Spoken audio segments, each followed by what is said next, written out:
Student, welcome back to my new video. और आज हम इस वीडियो के अंदर बात करने वाले हैं आपके एग्ज़ाम से रिलेटेड कि हमने एक क्वेश्चन पेपर तैयार किया है इकोनॉमिक्स का 12th क्लास का, चाहे सीबीएसई बोर्ड हो चाहे हरियाणा बोर्ड हो। ऐसे क्वेश्चन मैंने ढूंढे हैं जो कि आपके एग्ज़ाम में 99% आने की उम्मीद है इन क्वेश्चंस की। तो बहुत मेहनत की है। इस वीडियो को लाइक ज़रूर कर देना और चैनल को सब्सक्राइब ज़रूर से कर देना स्टूडेंट। तो चलिए ज़्यादा टाइम ना लगाते हुए स्टार्ट करते हैं फर्स्ट क्वेश्चन से। पहला क्वेश्चन है माइक्रो इकोनॉमिक्स का। What is economics, define it's main या इम्पोर्टेंट डेफिनेशंस। यानी अर्थशास्त्र क्या है, इसकी जो जितनी भी परिभाषाएं हैं, 4 परिभाषाएं मेन है, तो वो आपको एक्सप्लेन करनी है, ठीक है ना।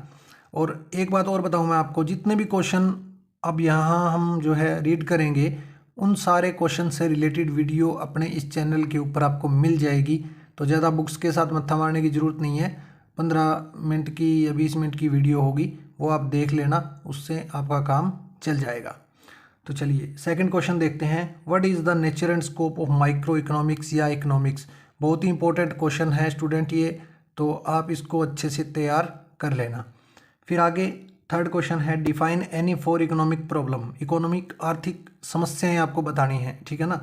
फिर इसके बाद में फोर्थ क्वेश्चन है what is the mean by production possibility curve, illustrate with the help of A table and diagram. Production possibility curve बताना है क्या होता है और इसको डायग्राम से समझाना है, और डायग्राम और टेबल से हमें इसको एक्सप्लेन करना है। फिर आगे फिफ्थ क्वेश्चन है explain consumer equilibrium using indifference curve analysis and also analysis the condition of equilibrium. Equilibrium की कंडीशन बतानी है और किसकी हेल्प से, इंडिफरेंस कर्व एनालिसिस की हेल्प से। फिर इसके बाद में सिक्स क्वेश्चन है आगे explain the characteristics of indifference curve. ये भी बहुत इंपॉर्टेंट क्वेश्चन है, एग्जाम के अंदर पक्का आएगा, इसको अच्छे से कर लेना तैयार। फिर इसके बाद में सेवन्थ क्वेश्चन है what is the mean by demand. मांग का क्या मतलब होता है। Mention the factor which influence the demand for a commodity. फिर इसके बाद में है eighth question what is demand curve, why does it demand curve slope downward. ये क्वेश्चन जो है एग्जाम के अंदर कंफर्म आएगा, इसको अच्छे से तैयार कर लेना। और इकोनॉमिक्स हिस्ट्री के ये 2 क्वेश्चन, एक ये और एक आगे वाला, दोनों बहुत ही आसान क्वेश्चन है, ठीक है ना। इससे आसान इकोनॉमिक्स के अंदर कुछ भी नहीं है। नाइन्थ क्वेश्चन है what is the law of demand, what does this law operate. कैसे काम करता है ये मांग का नियम, और मांग का नियम क्या होता है ये बताना है आपको। फिर आगे 10th क्वेश्चन है explain the extension and contraction of demand और define the increase demand and decrease demand with the help of diagram. यानी मांग का विस्तार और मांग का संकुचन बताना है, मांग में वृद्धि और मांग में कमी बताना है।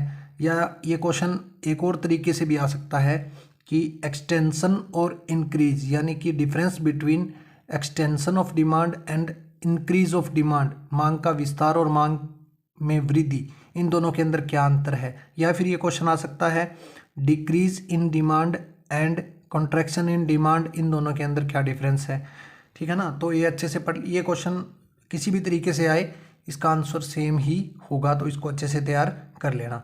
और यहाँ पर देखो लिख भी रखा है, सभी इस चैनल को सब्सक्राइब जरूर करें। आपको नहीं दिख रहा, अभी दिख रहा होगा, है ना। 11th क्वेश्चन की बात करते हैं what do you understand by price elasticity of demand. कीमत लोच क्या होती है मांग की। How is it measured by percentage proportionate method. अनुपातिक विधि से इसको जो है कैसे मापा जाता है वो बताना है आपको। फिर इसके बाद में नेक्स्ट क्वेश्चन है what is the price elasticity of demand, explain any 4 factor affection it. ये बहुत ही इंपॉर्टेंट क्वेश्चन है प्राइस इलास्टिसिटी वाला, इसको अच्छे से कर लेना। और प्राइस इलास्टिसिटी को मेजर करने के जितने भी मेथड हैं वो भी अच्छे से तैयार कर लेना, ये पेपर के अंदर कन्फर्म आएगा। फिर इसके बाद में व्हाट इज़ इलास्टिसिटी, लोच क्या होती है, define it's type and all method of measure it. ये ऊपर वाला जो क्वेश्चन है उसके अंदर सेम ही है, बस यहाँ वहाँ प्राइस इलास्टिसिटी पूछ रखा है, नीचे इलास्टिसिटी पूछ रखा है, तो कंफ्यूज नहीं होना आपको। अच्छे से क्वेश्चन तैयार करके एग्ज़ाम में जाना है, फ्रेश माइंड से पेपर करना है, अच्छे मार्क्स आएंगे आपके। फिर इसके बाद में नेक्स्ट क्वेश्चन है 14th what is mean by total production, average production and marginal production and right their relationship. यानी कि टीपी और एपी में क्या रिलेशनशिप है, ये आ सकता है। या आप पूछ सकता है आपसे एवरेज प्रोडक्शन और मार्जिनल प्रोडक्शन में क्या रिलेशन है, या फिर तीनों का पूछ सकता है। तीनों का पूछेगा तो आपको विद डायग्राम बताना पड़ेगा, क्योंकि बड़ा क्वेश्चन ही आएगा इस चैप्टर से जो भी आएगा। फिर इसके बाद में आगे नेक्स्ट क्वेश्चन है, what is production function. Production function क्या होता है, explain short run and long run production function. फिर आगे नेक्स्ट क्वेश्चन है, explain the law of variable proportion with the help of schedule and diagram. ये बहुत ही important question है, आपको एग्जाम पेपर के अंदर कंफर्म मिलेगा, या क्वेश्चन पेपर के अंदर ये क्वेश्चन जो है पक्का मिलने वाला है आपको, तो अच्छे से इसको याद कर लेना। विद डायग्राम, डायग्राम भी इसका अच्छे से तैयार कर लेना। और एक वीडियो बनाएंगे उसमें मैं बताऊंगा आपको कि आपको जो है एग्ज़ाम किस तरीके से हैंडल करना है, किस तरीके से आंसर लिखने हैं, ठीक है ना। क्योंकि आंसर लिखने का सही वे अगर हमें पता होगा तो उससे भी नंबर हमारे अच्छे आ जाते हैं, ठीक है ना। फिर इसके बाद में है next question, difference between the returns to factor and returns to scale, ठीक है। फिर इसके बाद में नेक्स्ट क्वेश्चन है, what is total cost, average cost and marginal cost, explain the relationship between average cost and marginal cost. तो ये cost वाले चैप्टर से क्वेश्चन है, बहुत इंपॉर्टेंट है, इसको तैयार कर लेना अच्छे से। फिर इसके बाद में 2 नंबर का क्वेश्चन भी आ सकता है और बड़ा क्वेश्चन भी आ सकता है, किसका, अपॉर्चुनिटी कॉस्ट का। एक्सप्लेन अपॉर्चुनिटी कॉस्ट, अगर एग्जाम्पल डायग्राम वगैरह वगैरह पूछे तो बड़ा क्वेश्चन आएगा, और अगर सीधा पूछ ले कि डिफाइन अपॉर्चुनिटी कॉस्ट तो फिर ये 2 नंबर का क्वेश्चन आएगा। फिर इसके बाद में है next question, why does short run average cost curve is U shape. Average cost curve जो है वो यू शेप की क्यों होती है, ये आपसे पूछ सकता है। तो माइक्रो इकोनॉमिक्स में से इतने ही क्वेश्चन बनते हैं। 21th question, define the main characteristics of A perfectly competitive market. Perfect competition के बारे में पूछा है, विशेषताएं पूछी है, इसकी कैरेक्टरिस्टिक्स पूछी है, ठीक है ना। फीचर, कैरेक्टरिस्टिक्स कुछ भी पूछ सकता है, तो आपको कंफ्यूज नहीं होना है। इसके बाद में नेक्स्ट क्वेश्चन है, what is perfect competition, discuss the short run equilibrium of the firm in perfect competition by way of marginal approach. यानी कि 2 अप्रोच होती है ना, 2 विधि होती है, ठीक है ना, शॉर्ट रन इक्विलिब्रियम की, तो उसमें से आपको मार्जिनल अप्रोच बतानी है। फिर आगे नेक्स्ट क्वेश्चन है, how a firm under perfect competition earns super normal profit और normal profit, explain with diagram. यानी कि हमसे ये पूछा है, परफेक्ट कंपटीशन के अंदर एक फर्म जो है वो सुपर नॉर्मल प्रॉफिट और नॉर्मल प्रॉफिट कैसे अर्न करती है, डायग्राम से आपको समझाना है, ठीक है ना। इसकी भी आपको वीडियो मिल जाएगी अपने चैनल के ऊपर प्लेलिस्ट में। वैसे तो मोस्टली जितने क्वेश्चन यहाँ है सब क्वेश्चन आपको सब क्वेश्चन की वीडियो वहाँ पर मिल जाएगी, तो देख लेना, ठीक है ना। फिर इसके बाद में नेक्स्ट क्वेश्चन है, what do you mean by the term supply, discuss the law of supply. ये भी इंपॉर्टेंट क्वेश्चन है, अच्छे से तैयार कर लेना इसको। सप्लाई का मतलब क्या होता है और लॉ ऑफ सप्लाई क्या होता है। फिर आगे नेक्स्ट क्वेश्चन है, define price elasticity of supply, show it's different degree with the help of diagram. Diagram की हेल्प से आपको बतानी है डिग्री सारी इलास्टिसिटी ऑफ सप्लाई की। पहले हमने इलास्टिसिटी ऑफ डिमांड का क्वेश्चन देखा था, अब सप्लाई का है। फिर इसके बाद में है next question, what do you understand by equilibrium price, संतुलन कीमत क्या होती है। How do the forces of demand and supply determine the equilibrium price, यानी मांग और पूर्ति की शक्तियाँ किस प्रकार से संतुलित कीमत को निर्धारित करती है। फिर इसके बाद में नेक्स्ट क्वेश्चन है, explain price determination under perfect competition with the help of diagram. बहुत ही आसान सा क्वेश्चन है ये। इसके बाद में आगे नेक्स्ट क्वेश्चन है, what is mean by monopoly. Monopoly क्या होती है, right its main feature, characteristics, विशेषताएं बतानी है। फिर नेक्स्ट क्वेश्चन है, व्हाट इज मोनोपोलिस्टिक कंपटीशन, इसकी भी विशेषताएं बतानी है आगे। फिर आगे नेक्स्ट क्वेश्चन है, difference between monopoly and monopolistic competition. Next है, what is the difference between monopoly and perfect competition.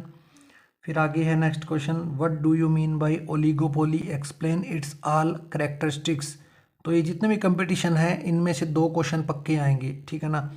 एक तो परफेक्ट कंपटीशन में से कन्फर्म आएगा और एक मोनोपोली और मोनोपोलिस्टिक में से आएगा, ठीक है ना।